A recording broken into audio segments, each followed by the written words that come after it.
जी, अस्सलाम वालेकुम नाज़रीन। उम्मीद करता हूँ कि आप सब खैरियत से होंगे। आप देख रहे हैं आपका अपना YouTube channel Vasudev breaking news. आज जुमेरात 7 अगस्त है, सुबह का वक्त है जब मैं वीडियो रिकॉर्ड कर रहा हूँ। तो नाज़रीन, आपको आज हम 3-4 इश्यूज़ के ऊपर ये वीडियो मुश्तमिल है, उस पर हम आपको अपडेट देंगे। एक तो सबसे पहले मैं आपको बताऊँ कि इमरान खान साबिक वज़ीर आज़म, उनका तोशाखाना 2 के हवाले से अडियाला जेल में ट्रायल चल रहा है। तो ट्रायल के दौरान इमरान खान साहब के वकील ने सलमान सफदर साहब, उन्होंने मीडिया के नुमाइंदों को बताया कि हमने तोशाखाना 2 जो है उसको बॉयकॉट करने का भी जज साहब से कह दिया है। वजह वो यही बताते हैं कि जब केस चलता है तो अडियाला जेल में ना इमरान खान के वकीलों को एंट्री दी जाती है, ना उनके फैमिली के लोगों को, ना मीडिया के लोगों को। किसी एक आध हेयरिंग में तो बुला लेते हैं, लेकिन ज़्यादातर नहीं बुला पाते। तो इस पर सलमान सफदर ने कहा है कि हमने जज साहब से कहा है कि फिर आप सरकारी वकील करें, खुद ही केस सुने और खुद ही फैसला सुनाएं। फिर उसके बाद उन्होंने ये भी बताया कि इमरान खान ये कह चुके हैं कि मेरा फोकल पर्सन जो है वो सलमान अकरम राजा साहब हैं। अगर सलमान अकरम राजा तोशाखाना 2 केस की समाअत के दौरान मौजूद नहीं होंगे या उनको इजाज़त नहीं दी जाएगी हेयरिंग सुनने के लिए, तो फिर हम इस केस का बॉयकॉट भी कर सकते हैं।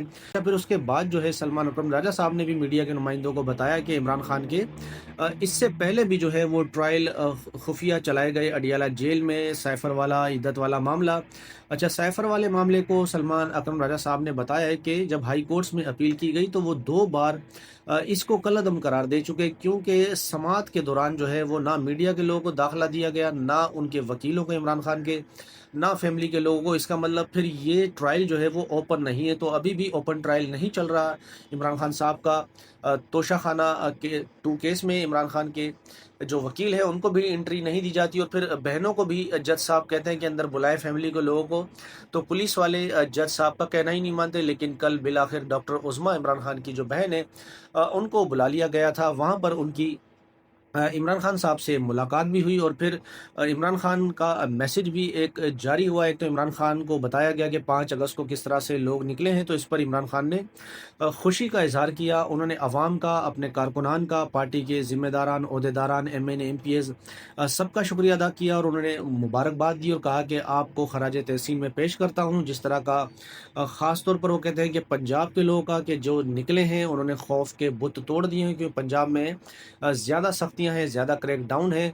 अच्छा, उस पर फिर सिंध, पंजाब, तमाम सूबों के लोगों का भी उन्होंने शुक्रिया करा, आवाम का भी शुक्रिया अदा किया। फिर इमरान खान साहब ने मज़ीद ये भी कहा है कि जिस तरह आप 5 अगस्त को निकले थे, आपने 14 अगस्त को भी इसी तरह निकलना है, इस फस्तायत निज़ाम के ख़िलाफ़, ज़ुल्म के निज़ाम के ख़िलाफ़। फिर उन्होंने अपने बच्चों के हवाले से भी जो है वो दरियाफ़्त किया कि उनकी क्या पोजीशन है। तो इस पर डॉक्टर उस्मान ने बताया कि भाई, आपके बच्चों ने जो है वो वीज़ा के लिए अप्लाई कर दिया है, लेकिन पाकिस्तान का हाई कमीशन जो है अभी तक उनको वीज़ा देने से कासिर है।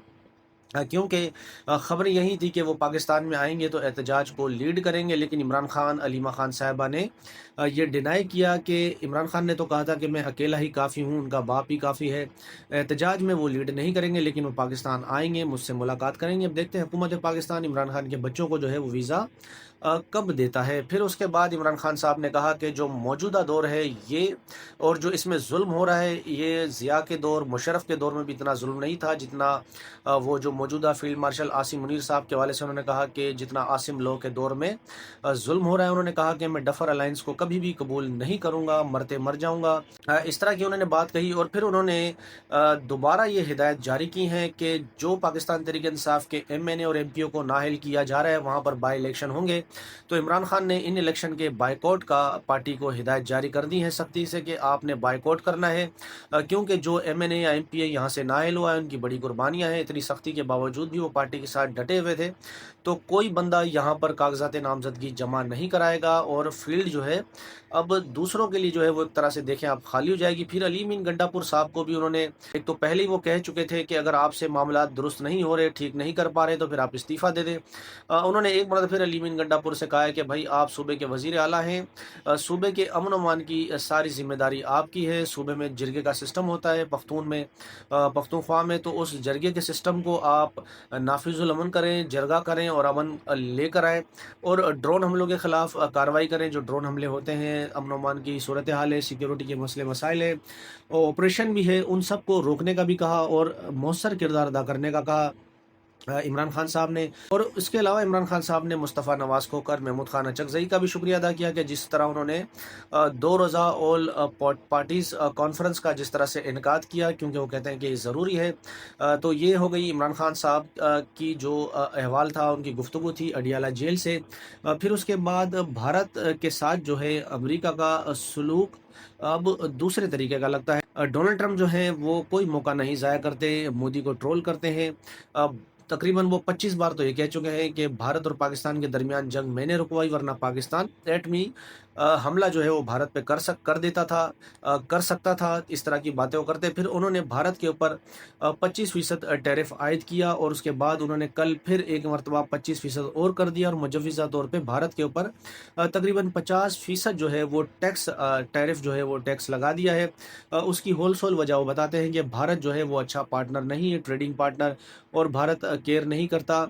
उसकी वजह उन्होंने यही बताई कि वो एक तो रूस से तेल खरीद रहा है, फिर अपना साजो सामान असला यानी आर्म्स का जो सामान है वो भी रूस से लेता है।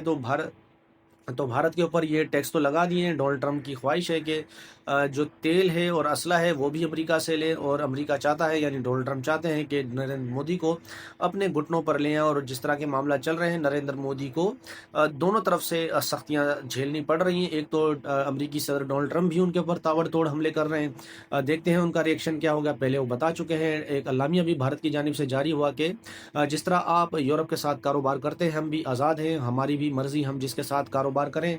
अमेरिका के जो तहफ़्फ़ुज़ात थे भारत पहले ही मुस्तरद कर चुका है, लेकिन इस वक्त अपोजिशन की जो जमातें हैं वो नरेंद्र मोदी को जो है बड़ा सख्त यानी कड़ा तनकीद का उनको निशाना बनाया जा रहा है, और कहा कि आप 56 इंच की आपकी छाती है, लेकिन डोनाल्ड ट्रंप को आप जवाब नहीं दे सकते। तो ये मामला थे। फिर उसके बाद ख्वाजा आसिफ साहब ने, आपको याद होगा हमने आपको अपनी वीडियो में अपडेट किया था कि उन्होंने खबर दी थी, या एक प्रोग्राम में वो इजहार ख्याल कर रहे थे कि पाकिस्तान के जो ब्यूरोक्रेट्स हैं आला तरीन, वो करप्ट हैं, करप्शन करते हैं, माल बना के बाहर चले जाते हैं, हम उनका बचा खुचा खाते हैं, क्योंकि हमें इलेक्शन भी लड़ना होता है, हमने यही रहना है, ना हम बाहर प्रॉपर्टी ले सकते हैं, ना ज़मीन ले सकते हैं, ना घर ले सकते हैं। अच्छा, फिर उन्होंने ये भी कहा कि जो ब्यूरोक्रेट्स हैं वो पुर्तगाल की शहरियत भी ले रहे हैं, वहाँ पर शिफ्ट भी हो रहे हैं।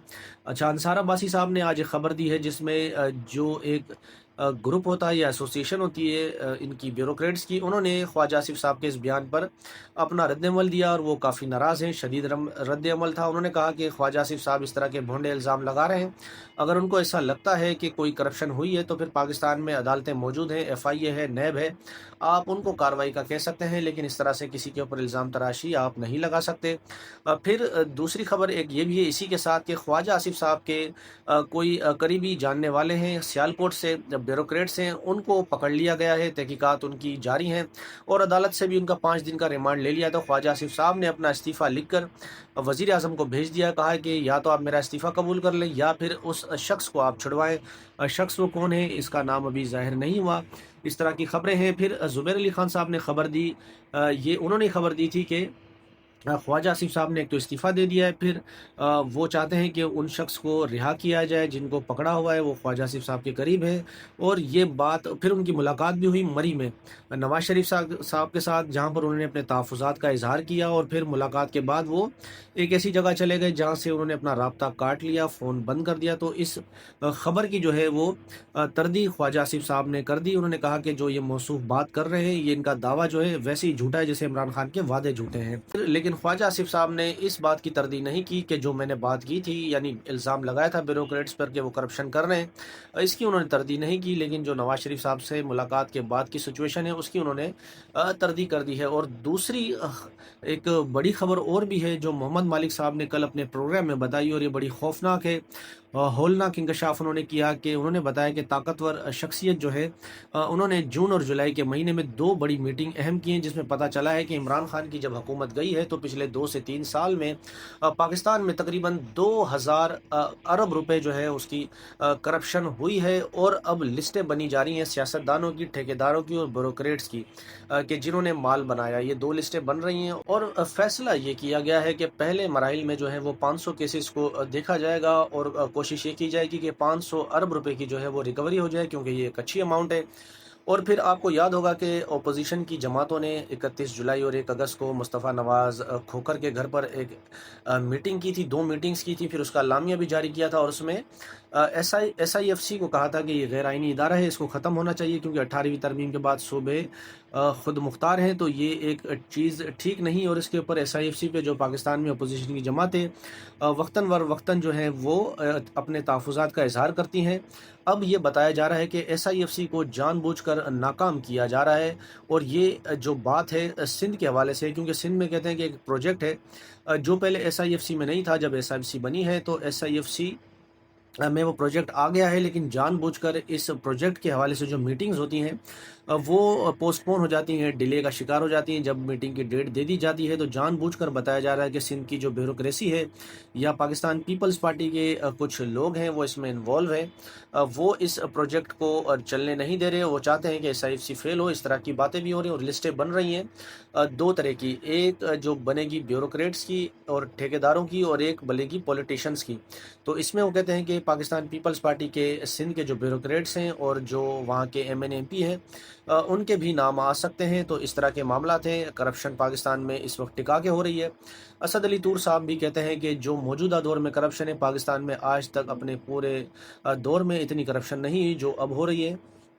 تو یہ سارے معاملات ہیں کرپشن کے بھی۔ پھر دوسرا، شیخ وقاص اکرم صاحب جو ہیں پاکستان تحریک انصاف کے رہنما، نیشنل اسمبلی کے رکن ہیں، ان کی سیٹ جو ہے وہ ہتھیانے کے چکر میں حکومت لگ گئی ہے، کیونکہ ہوتا یہ ہے کہ کہتے ہیں کہ قانون میں جو شخص 3 مہینے اسمبلی کے اجلاس میں نہ آئے تو پھر اس کی سیٹ خالی کرا دی جاتی ہے، اس کو فارغ کر دیا جاتا ہے۔ اسپیکر ایاز صادق صاحب کو نون لیگ کے ایک رکن نے اس چیز کی نشاندہی کرائی، انہوں نے معاملہ جو ہے انیشیٹ کر لیا ہے۔